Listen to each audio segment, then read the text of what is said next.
God Morgan, and happy Freyja's Day to you. I hope today has been already has been amazing. Today I want to talk about energy and the control of that energy. We're going to talk about Freyja and her gift to Midgard. Before we get started, as always, I want to call out a huge shout out to my friends and family and followers there on New Reality TV. A plethora of perspectives that can help us to understand our trajectory, help us to find our mental space that can help us. I want to give a shout out to our audio platforms, all of them. For those of you who like listening to this morning show, you can always dial in on one of the many platforms that carry for Freyja's Belly Sneak. They are available in a recorded format there that you can download and listen to. I also want to give a huge shout out to all of you who have liked, followed, and subscribed us on Facebook, YouTube, TikTok, all of those things, and ask that for those of you who haven't, feel free to hit that button, like, follow, and subscribe us, ring the bell for notification, and that way you'll be notified each show we put out. And finally, the tip jar, for those of you who have extra coins, you're welcome to drop them in there. Every little bit helps, so thank you in advance.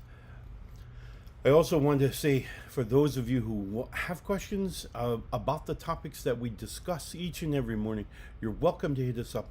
We put Facebook live chat, and you're welcome to dial us up there and check us out there. Today, you will probably note that I am wearing the red face paint for my sisters throughout the world, missing and murdered indigenous women, women who have gone missing, women who may, in all sense of the words, have been forgotten by those officials and those authorities whose responsibility and really their job is to find these folks. But today we're going to put this into a different perspective for these women, and I think it's very fitting that we talk about them today, because we're talking about energies of the goddess Freyja. Now, Freyja, while many say, oh, she was the goddess of battle, she was the goddess of love, she was all of this, she was all of that because she knew how to manage and how to effectively manipulate energies here on Midgard, as well as the other realms. She understood the power of controlling this magic. Now, many of my sisters who have gone missing, their energies were snuffed out by individuals whom seeked a level of control. They wanted control over someone else. This is what has led to the mistreatment of the Dene people for ever, right? Starting right there in 1492 and even further back, uh, we see an attempt to manipulate energies around us, and that meant that any energy that kind of stood against us, if you will, was snuffed out. So um, the I pray for all the families who are missing loved ones and um, who don't yet have the closure they need. But more importantly, I I shed tears for those who are missing a family member or a loved one with with no nothing, no knowledge, only hope. So I too, I give you hope, my friends, and I ask that all of you who join our show each and every day, that you send energy to these folks, that they may be able to see love and support, because um, that's what we do. Today we're talking about control, and we're talking about control of energy that is abundant in the universe. It's being passed to us through the gods, from the gods, through the universe each and every day. Even science is coming to a place now where it represents and recognizes this actual energy passage, where we're handing energy. It's become an amazing thing, and I'm very excited that, of course, science, modern man's way of explaining things, is now coming back full circle to understanding what we've known for thousands of years, and that is that the universe and the gods and the spirits of the ancestors are sending energy to us here on this plane that we may do with as we need, right? And that may include a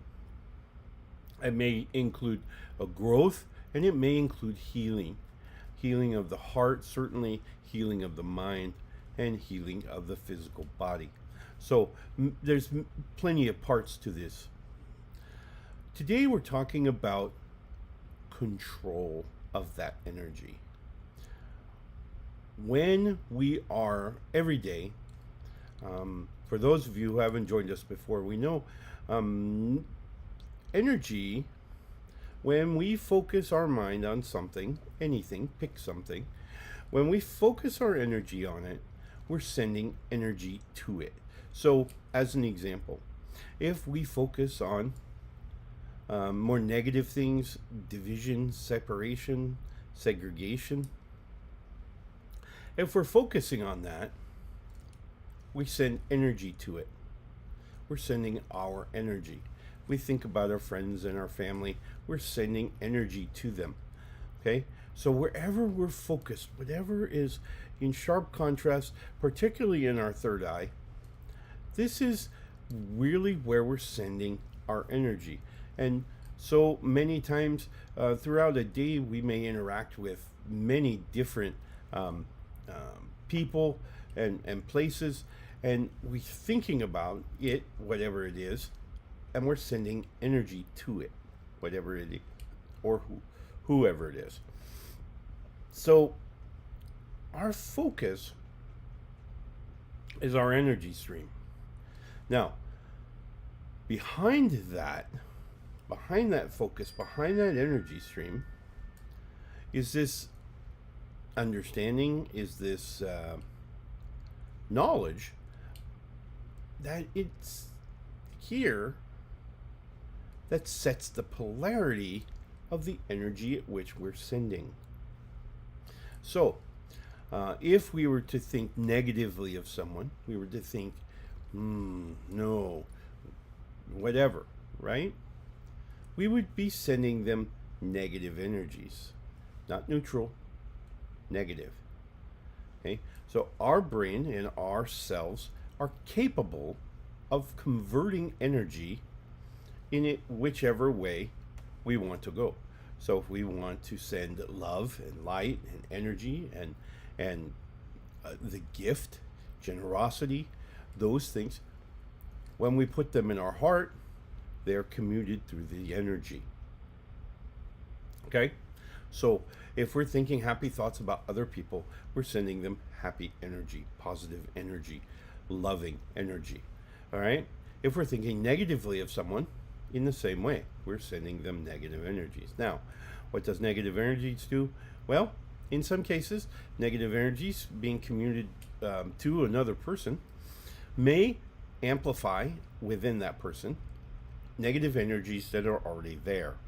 So, using this kind of stereotypical kind of outline here, and we say a bad guy, we send them negative energies by thinking negative thoughts of them, focusing on this negative thought of them. We send them negative energy. It may amplify the bad guy in them, so they become an even worse bad guy. All right? Or we send them love and forgiveness and those types of energies. It changes their polarity of some of their negative energy, right? So is it going to cure them? That step is up to them. They are the ones that will use then the conversion of further energies, begin to grow this positive, this light energy within them. So super important that while I miss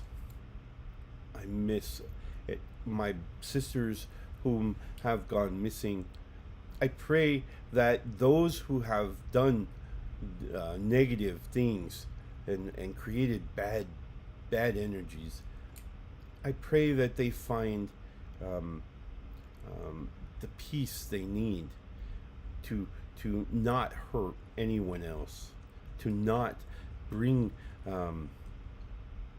pain and suffering to anyone else, and that maybe even we push enough energy that these evildoers, that they find it in their path then to show us where these sisters are, that we may find closure for some folks who need that, who deserve that, at an absolute a minimum deserve that. I'm always aware of the level of respect, and that's really what this comes down to, is showing respect for every living form, is whether it be a blade of grass, whether it be the moon, whether it be a sister, whether it be an elder, whether it be another practitioner of the understandings of their peoples, whatever it may be. I pray that these energies that we send helps to bring balance, and I respect them and their understandings, their energy, regardless whether it's positive or negative, because when absorbing negative energy, I understand how to convert that energy to then positivity, to love. I can do that. I'm very versed in doing that, all right? And you are too. And what you need is just that time. Remember, the cognitive space? That's what you need. So break things down, and we can actually get to a place where we can convert this energy. As we get ready for our weekend to celebrate Saturdays and Sundays, wherever you are in the world, is a time for controlling that energy. It's all the energy that we've put out all week for the many different things that we've interacted with, the people, the places, the tasks, everything that we've put energy towards. Now let's turn that around. Now remember, I just said that for us to send something energy, we put it in our third eye. Right? So when we close our eyes and we're going to do some meditation value, what I want us to do is put an image of the self here. So as we close our eyes, we can picture us. It doesn't have to be a flattering view. You can look at yourself any way you'd like. Now, there are some telltale signs of where your emotional state is based on how you are projecting yourself in that third eye. If it is a very accurate depiction of you today, you can pretty much rest assured that you're going in the right direction. You're on the right path to eventuality, to your destiny, whatever that may be.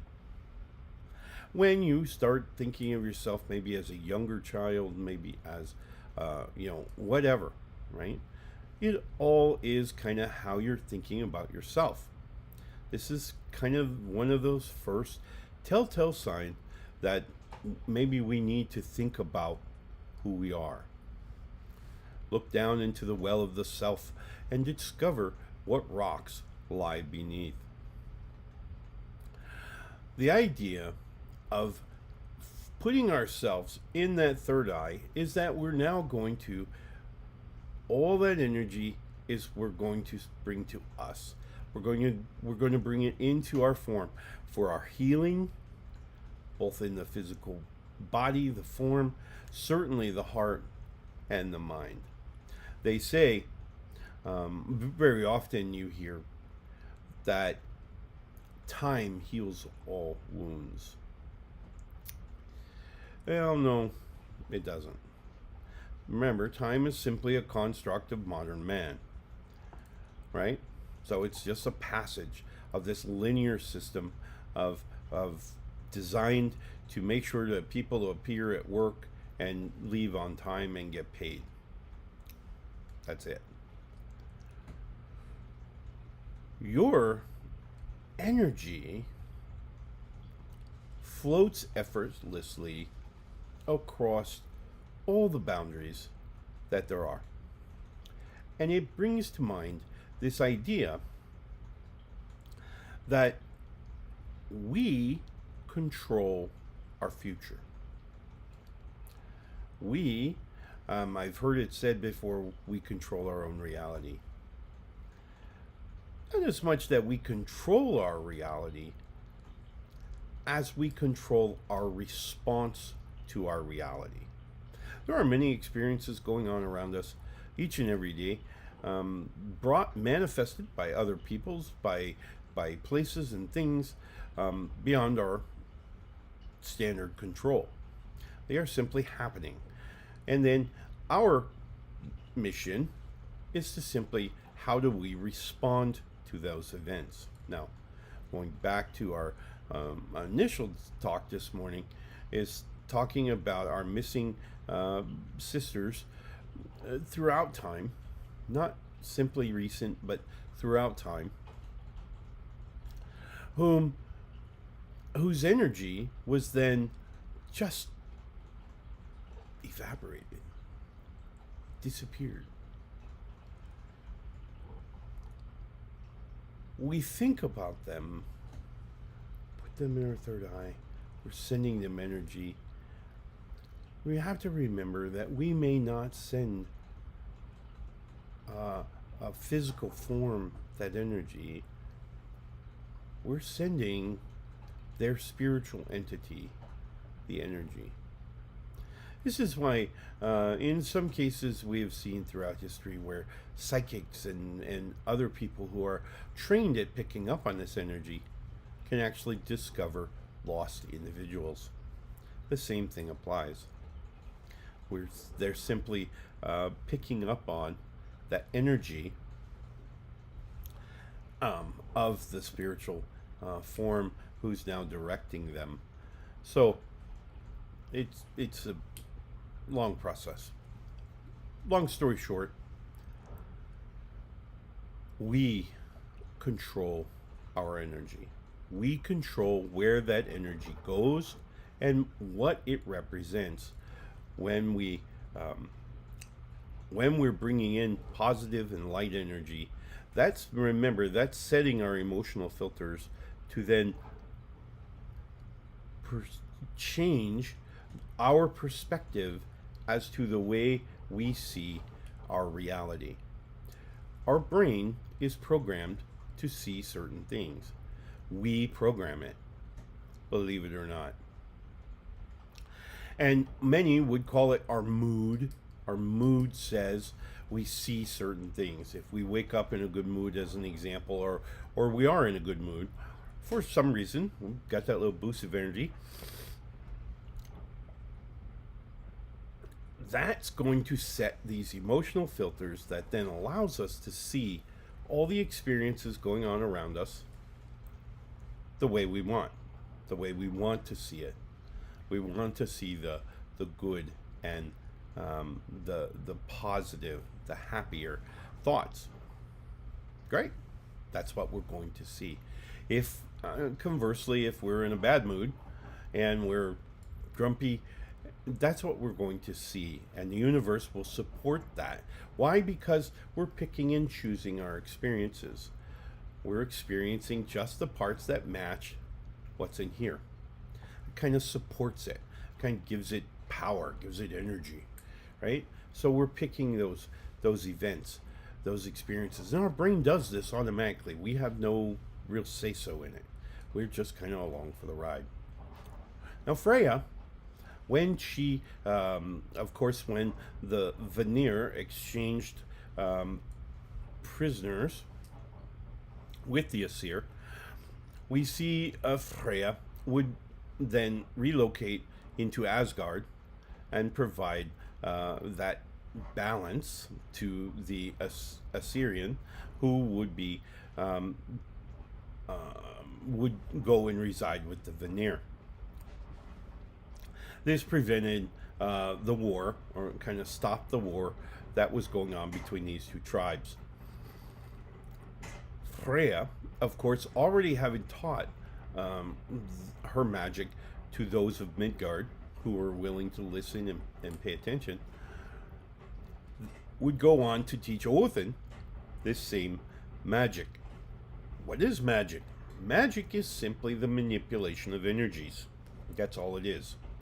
You can sugarcoat it all you want. You can say it's a gift. You can say it's all these different things. But what it really is simply the manipulation of energies on this realm and on others, at which to bring forth as manifestations, whatever they may be.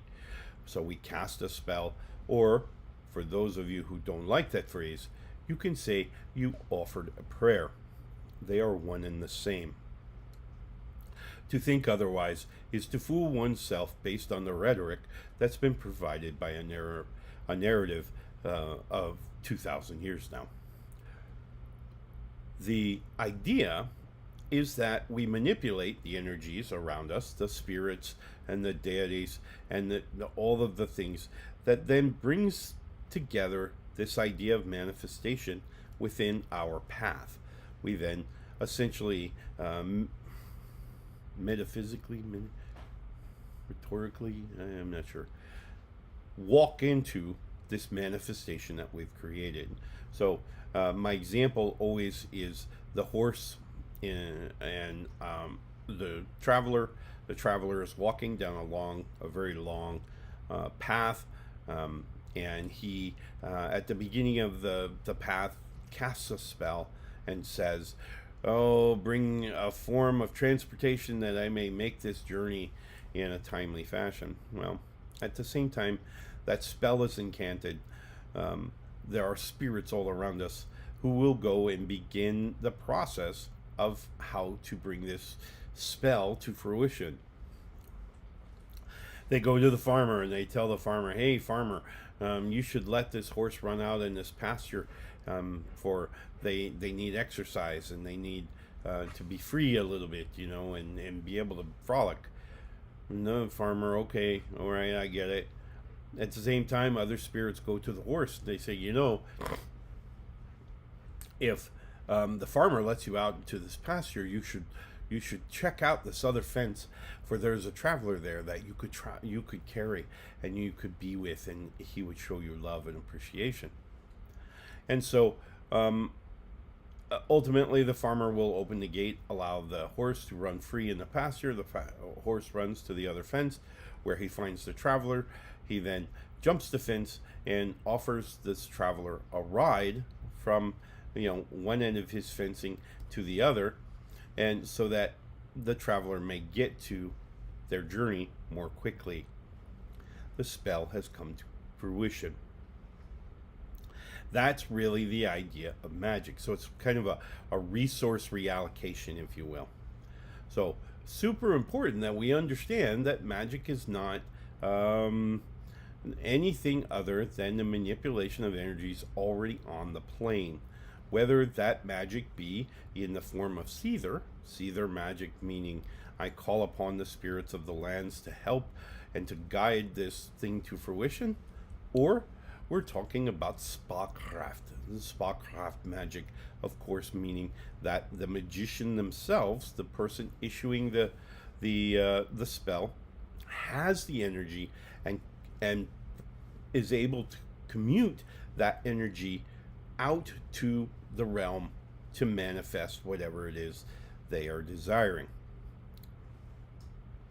These are really the two forms of the manipulations of energies here on Midgard, here on the physical realm. Now, all things being what they are, you have total control, should you choose to engage it, of your processes of energy manipulation. You are the one.